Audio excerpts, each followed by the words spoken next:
What's up, family? It's amazing how emotionally immature some relationships are, and some people are. In fact, there's some times where I actually wish that I was less emotionally intelligent, that I was emotionally dumb, because I would not pick up on these things anyways. Yet it's like, man, what an opportunity, Well, I guess you probably don't know. And what I'm getting at is I was in Goodwill recently. I standing in line, and there's this guy in front of me, and I saw his phone. He was looking at the IU game, IU versus Penn State, which recently happened.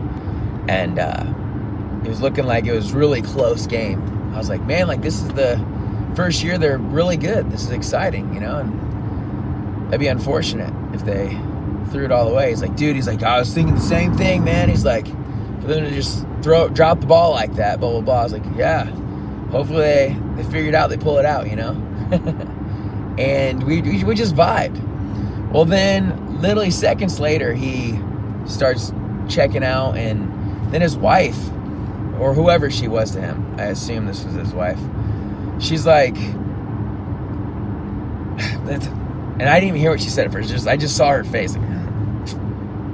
And then he's like, well, I mean, yeah, I definitely hope they win. And she's like, why can't it be okay for them to let the other team win? Why do you have to be such a dick? And I'm like, what did she just say? And I'm just dumbfounded, kind of flabbergasted here, that first off, in competition, you don't just let someone win because you want to be nice, all right? That's not how it works. In fact, you're ripping them off if you do that, I've noticed. So that's number one. Number two is just the rudeness, the tone, the disrespect. And I think that that's a huge deal today, where a lot of people, a lot of relationships don't have that respect.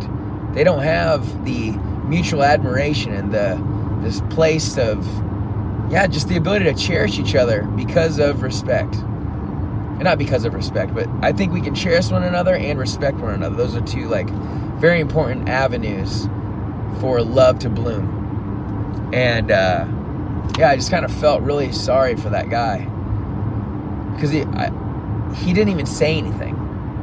He just kind of stood there, and they continued getting the stuff that they got, spent $50, and then they went on their way. But I could just see it in his face. I could see it in his eyes, the frustration. Man, I just wanted to shout out to everybody. Grow your emotional intelligence. A lot of people think IQ, emotional intelligence quotient, is fixed. It is. There's other research on that too, that you can change how smart you are and all this type of stuff. But regardless, EQ, so IQ, EQ can be changed at any time. Emotional quotient, your emotional intelligence can change at any time. And I would love to just promote and advocate for all of us to grow our emotional intelligence. Our personal competence is number one. Emotional intelligence breaks down into personal competence, your awareness of yourself, and then social competence, your awareness of others and social situations. And I think that, man, it would be really nice for this world to grow in their emotional intelligence, their EQ, for them to realize what makes them tick, right? What triggered that woman so much for her to talk in the way that she did to her man. First off, that's personal competence, right? And then also the social awareness of he's literally talking to a stranger, and that stranger's staring right at you while you're saying all these things. Are you trying to dig yourself into a hole and look like a complete, I don't know what the word would be, disrespectful person? How's that? We'll leave it at that. And so, I just was kind of hoping that we could all embrace more personal competence and social competence. Grow yourself. Figure out what triggers you. It's okay that things trigger you. Those are emotional messages. Those are great, because emotions work beautifully in our lives. Anger, sadness, sometimes even anxiety. There's a lot of different emotions, fear even, that can help us live life in a way that is going to survive the best, and sometimes even thrive, when we can learn how to harness those bad emotions into quality emotions. Because when we can experience the bad emotions, that's when we can really fully experience the polarity, the opposite emotions of joy and love and all those types of things. And so that's the personal competence space of this situation. And then, the social awareness of like, man, like, what is the environment around me? Like, how can I cater to that? It's not, and I'm not saying to live for everyone else and try to please everybody. I'm not saying that. I'm just saying that if you want to effectively communicate with other people and also have the best, we call it when they grant adherence to your claims. So if you look around and just consider where you're at and who you're talking to and who's around, who's listening, to be able to tailor your message and the way that you say it. Because man, I guess regardless of who it is, it's never a good idea to talk with disrespect, ever. I think that's something that I am growing in my relationship with my wife right now, of just what I will and will not tolerate when it comes to communication. I will not tolerate you being rude to me. Period. I think that it's okay for if I'm in the wrong and there's something that's bothering you and you want to let me know, that's fine. Yet you can let me know in a way that is conducive, that is respectful, that is, telling me, asking questions, like just in a space of curiosity instead of hard judgment, right? And that's where I've learned too, is like it's a constant becoming of who you are meant to be forever. We never arrive, right? We just continue to become more. We continue to strive to be more. And as I continue to strive to be more, then I can also help my partner. I can help my partner love themselves, love me, love others better. And sure, there's some moments where you got to realize there's personality and there's character. Character ought to always be challenged and grown upon, whereas when you look at personality is more fixed, and we ought to not touch that part.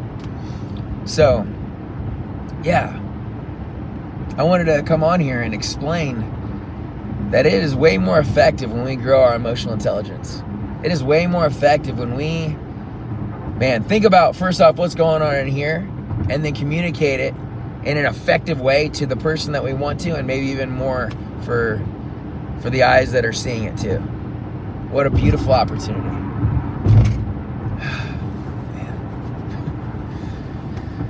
So that's the topic that I want to talk about today, because a lot of us are lacking emotional intelligence. A lot of us are so oblivious and so unaware of the things that are taking place in our life, and we are creating it. We are literally creating the life that we are living constantly, moment by moment. And we're sowing a bunch of seeds of bitterness, jealousy, anger, hate, the comparisons, like all these things. And it's like, man, that's not what life is about, fam. Life doesn't have to be like that.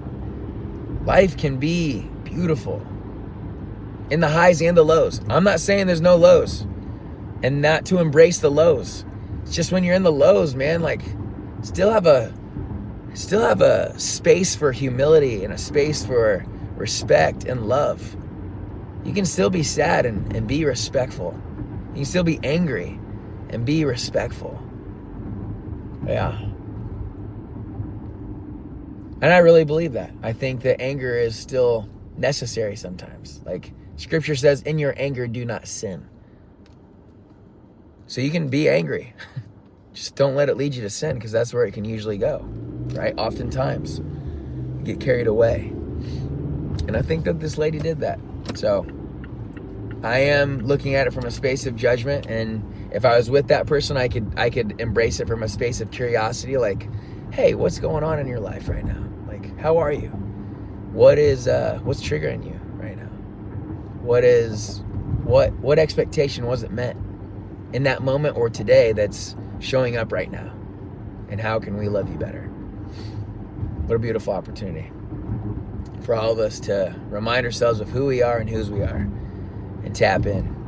I'm excited for the Heaven podcast that's going to be shot this week on Wednesday morning, where we pursue bringing the divine to the ordinary. And I love that. I love right now, I'm ready to get on a talk show and talk about these wrestlers right now. I'm going to pull in here and make it happen. And I hope that you all can continue to grow and glow in your mind, your body, and your spirit. I love you, fam. Over and out. Cleric.